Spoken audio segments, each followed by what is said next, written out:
Okay. Well, good afternoon, everyone. I hope everyone's doing well and is healthy. I want to thank Senator Hirono for joining us. Senator Wyden is going to be on his way. Now, Leader McConnell and Senate Republicans are simply missing in action. America is facing one of the most challenging moments in our history. Where is the sense of urgency from Senate Republicans? Where are the Senate Republicans? We're facing the COVID pandemic, which is both a health and an economic crisis. We need to address the national desire to fix the systemic racial injustice in this country. We are demanding that Leader McConnell bring to the floor the COVID-4 bill and the racial justice bill, justice for policing in America, before July 4th, both bills. Republicans continue to sit on their hands. They're silent about these crises. Where are they? Where are they? And then adding insult to injury is more silence from the Republicans. President Trump this morning tweeted horrible comments about Mr. Gugino, the man who was pushed over in Buffalo. Republicans have been ducking and dodging about this. Leader McConnell was asked about it. He didn't say anything. When a 75-year-old man is pushed to the floor and he's bleeding, and Donald Trump blames the victim and comes up with a conspiracy theory, probably put out by the Russians, about who this man is, that's a disgrace. They can't even speak out on that. Wow. As demonstrations across the country are calling for action, House and Senate Democrats came together yesterday to unveil sweeping reforms to our nation's police department.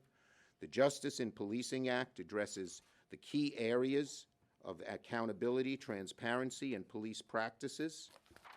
The bill puts new restrictions on police behavior, bans chokeholds, mandates body cameras, and curtails the transfer of surplus military equipment to police departments. The bill would also make it easier to hold officers who break the rules and violate citizens' rights accountable. We need accountability to the many abuses that have been allowed to persist unchecked in our police departments. And of course, the COVID-4 bill is so important. Such a high percentage of renters are people of color, and we need help for them. Such a high percentage of people who are on the front lines. The HEROES Act gives them hazard pay.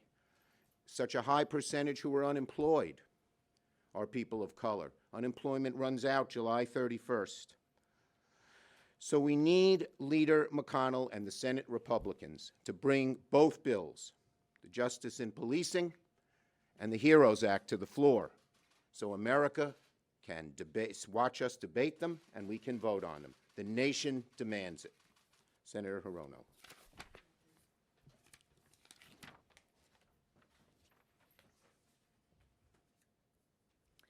I'm glad to join my colleagues. No, this is mine. We have to hang on to our own masks. Here's mine. I'm glad to join my colleagues.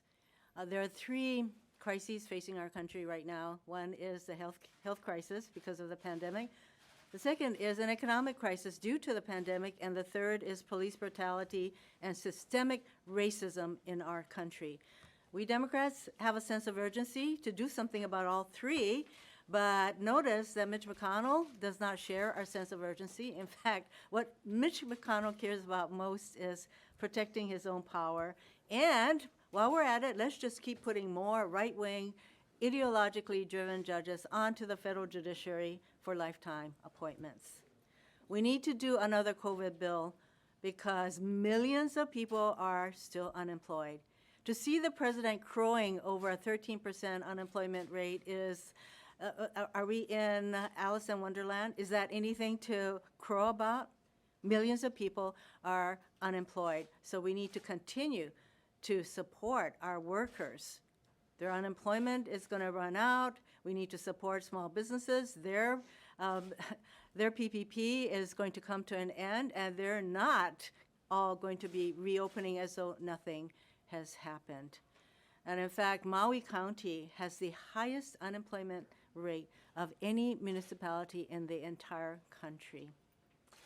We need to do another COVID bill also, of course, to support our state and local governments because they're facing huge budget shortfalls.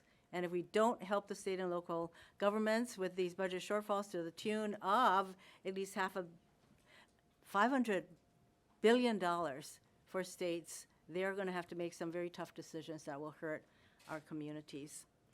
And of course, there is a sense of urgency that we all have to pass the Justice in Policing Act.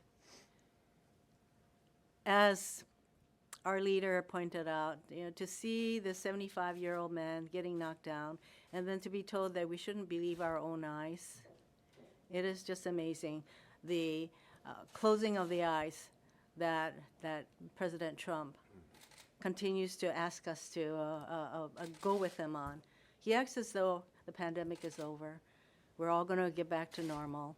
He acts as though all of the protesters are going to go away. They're all going to go home, as though they are not raising huge concerns and expressing frustration about the systemic racism and police brutality in our country. So we need to pass the Justice in Policing Act. There is one part to this act that I particularly am supportive of as I pursue the idea of consent decrees by the Justice Department.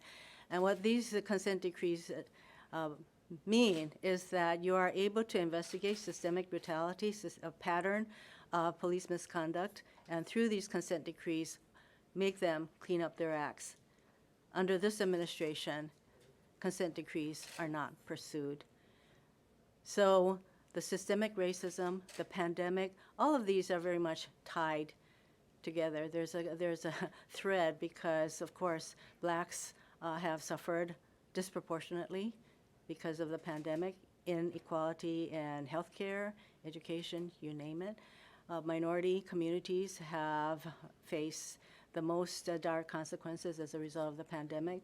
All of these are tied together, and this is why the Democrats have a sense of urgency to do something about it. Thanks, Mazie. Thank you. Okay, questions? Wait, you gotta move over a little. Okay. Senator, today, Senator McConnell said that Republicans will be working on their own police reform bill led by Senator Tim Scott. Is that something that the caucus is prepared to support?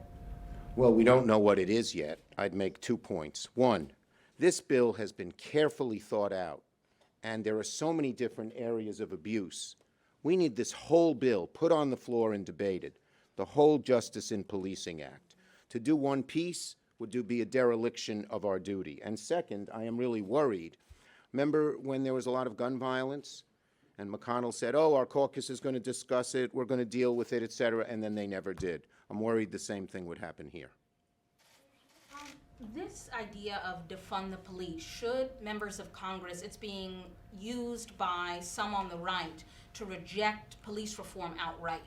Should members of Congress stop using it altogether and others in the progressive Well, let me movement? just say this. I agree with Senator Sanders and some of my other colleagues who said, of course, every city needs a police department. But there must be full equality under the law, and we're clearly not there. So my top priority is going to be to focus on getting this bill done, the whole bill, to deal with accountability, to deal with transparency, to deal with police practices. It does things like ban police violence, like chokeholds. It creates a registry, as Mazie mentioned. It holds the police officers who have had a series of charges against them and things filed against them accountable. And the Justice in Policing Act also uses the power of the federal funding to incentivize police departments across the country to implement these desperately needed standards. That's my focus. Mayor Schumer, do you still endorse Representative Elliott Engel's reelection bid? Well, I haven't endorsed in that race. I'm busy with Senate races. Okay, so you've not endorsed it? I have not. I have not. I have not endorsed. I'm focusing on the Senate. Okay, Thank you, everybody. Are you worried at all that this defund the police argument, though, could become toxic for Democrats? Look, I've given you my answer. If we pursue this bill, the public's on our side, and we will do very well.